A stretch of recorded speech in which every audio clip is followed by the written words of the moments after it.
that's really showed up and showed out in the first game or two of these playoffs has been Jimmy Butler.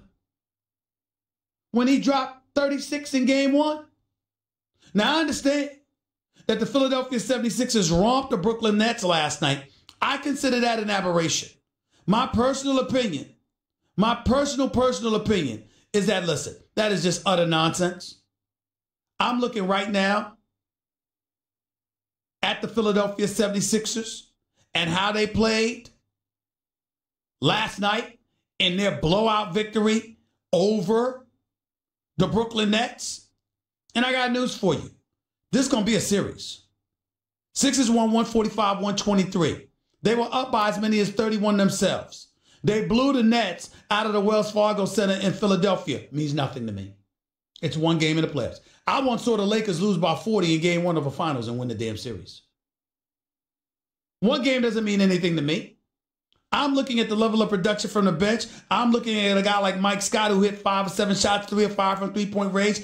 I'm looking at Marjanovic, who had 16 points off the bench, 8 of 14 shooting. Really, really nice. Can I trust that to happen again in Brooklyn at the Barclays Center against these Nets with Atkinson coaching these teams, with this squad being the Rat Pack bunch that they are, with Russell, with Allen, with Carroll, with Harris, with Dinwiddie and these boys? I'm not counting the Nets out. I think this is potentially a 7-game series. Could the Sixers win it in 6? Sure. But I could see it going 7. Ben Simmons had a triple-double last night. Was sensational. The best player on the court for the Sixers. Where was he in game 1? The level of consistency that the Sixers lack alarms me. Lost 22 or 30 of their last 30 road games. 0-3 on the road against Boston last year. Lost that series to the Celtics. Lost 8 or 9 road games. Went tied in the series. Lost 8 of the last 9 road games. Went tied in the series. I can't definitively put the Sixers above that. I said it yesterday. I'll say it again. Brett Brown, I'm not wishing for this. I like this man. And I respect him. But if Brett Brown doesn't win this series, he's going to get fired. That may not happen if he loses to Boston or Milwaukee or Toronto. But if he loses this series to the Brooklyn Nets, he's not going to keep his job. I'm telling you what I know. It's not going to happen. It's not going to happen. So we look at the Philadelphia 76ers, and I'm looking at a Jimmy Butler last night. 3 of 10, 7 points. No big deal. He showed up in game 1. Yesterday was the time to get others involved. No big deal. But the point that I'm trying to make to you is when you think about the marquee free agents available this summer, you're not thinking about Jimmy Butler. You're thinking about Kawhi, who lost to Orlando. You're thinking about KD, who let Patrick Beverley coax him into back-to-back offensive fouls inside of 47 seconds. You're looking at Klay Thompson. Where was he to stop the bleeding last night? Love Klay Thompson, one of the top 5 shooters of all time. Where was he to stop the bleeding last night? It can't all be Steph. Klay Thompson can shoot too. Klay Thompson's a big-time shooter. One of the top 5 all time. As far as I'm concerned, 6 of 11 from the field, just 1 of 4 from three-point range, 17 points. Not a bad day, but minus 15 for the Warriors when he was on the court last night. I'm just looking around. I'm paying attention. And what I'm saying is, you're looking at these marquee guys. I got news for you. We got to start asking ourselves a question. Who amongst these guys are worth $200 million? Who amongst these guys are worth being the face of the franchise? I'm not talking about all-stars. They're all-stars. I'm not talking about money play. I'm not talking about players that are big-time players. I get that. I'm talking about making them the face of your franchise. Handing the baton. Butler and Kemba doesn't qualify. Nobody's looking to them for that. Those are secondary players. All-stars, but secondary players. But when you talk about stars, the face of a franchise, even Klay, secondary player. You're talking about him being, by secondary, I mean extremely complimentary. You're talking about those guys. But Kevin Durant, Kyrie Irving, Kawhi Leonard, those are individuals vying to be the faces of a franchise.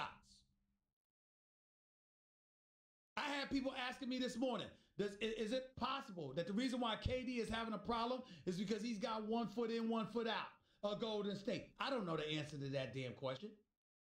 I know this much. I trust KD enough to believe that in pursuit of a championship, he ain't thinking about, oh, let me get the hell out of Golden State. He's thinking about winning 16 games to win a championship.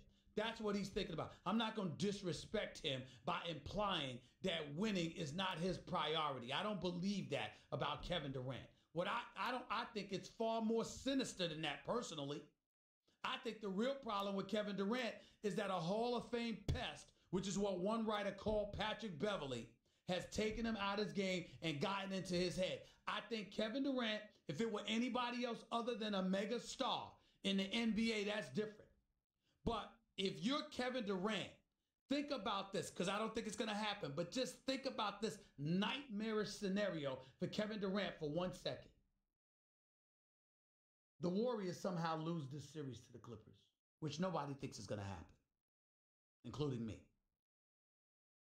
And Kevin Durant continues to play this way. Or even if the Warriors win, it's because Steph Curry and Klay Thompson come to the rescue and Draymond Green and those boys. But Kevin Durant is nowhere to be found because Patrick Beverley took him out his game. You got to remember, you ain't going to find too many people that love Patrick Beverley more than me. That brother's like a little brother to me. I love this man. And I love the fact that he's doing what he's doing and he's in this league making a difference for himself and his team. Patrick Beverley is a special kind of dude. I know him personally. And he's a special kind of dude that I got a lot of love for. But ain't no way in hell he's supposed to be doing this to Kevin Durant. It is a blemish on the career of Kevin Durant if he allows this to continue. You can't beat Kevin Durant and LeBron is home watching the playoffs.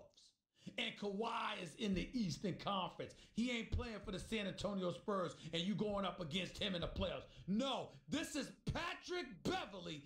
Patrick Beverley ain't supposed to be doing this to Kevin Durant. And as great of a defensive player as Patrick Beverley is, and he is great, nobody is going to be talking about Patrick Beverley's defense. They're going to be talking about Kevin Durant getting rattled. That's going to be the storyline. He's got to change it now. Not tomorrow, not next week, not next series rather. He got to change it next game. And a game after that, and a game after that. You are Kevin freaking Durant. We've been having conversations about you being the best player on the planet Earth. And now suddenly that conversation's out the window. Because Kevin Durant being skinny and tall, with Patrick Beverley being 10 inches shorter, able to leverage and get under him, it's causing problems. Couldn't do that to LeBron, not that truck. LeBron 260 pounds. This wouldn't work. A matter of fact, I don't think Doc Rivers would put Patrick Beverley on LeBron. Because LeBron would just back him up. It's too strong. Got a problem, y'all. Kevin Durant's got a major, major problem. Because here's the reality of the situation, y'all. If you're the New York Knicks, you've been so moribund, so pathetic, so perpetually bad. Of course you'll be happy to get Kevin Durant. Who the hell are you to turn him down? Kevin Durant's one of the elite players on the planet. But you'll do it with apprehension if this man goes out with Patrick Beverley doing this to him. Because it will make you question whether or not he can handle being the face of a franchise. 1 minute you're barking at the media. Another minute, you can't control yourself against Patrick Beverley. That doesn't speak to fans as you being the face of a franchise who we give the ball to and say, take us to the promised land. It just doesn't. Somebody has to tell Kevin Durant that, so I'm doing it. Because I believe in him. I believe he's that kind of superstar that can rebound from this and will rebound from this. But you're damn well better. You're damn well better. 888, say ESPN. It's 888-729-3776. We'll get it more into these playoffs. Plus, we'll talk about Russell Wilson becoming the highest paid quarterback in the National Football League. I think he deserves his money, but I don't think any quarterback deserves to be paid on an annual salary basis more than Tom Brady. I just don't believe that. Period.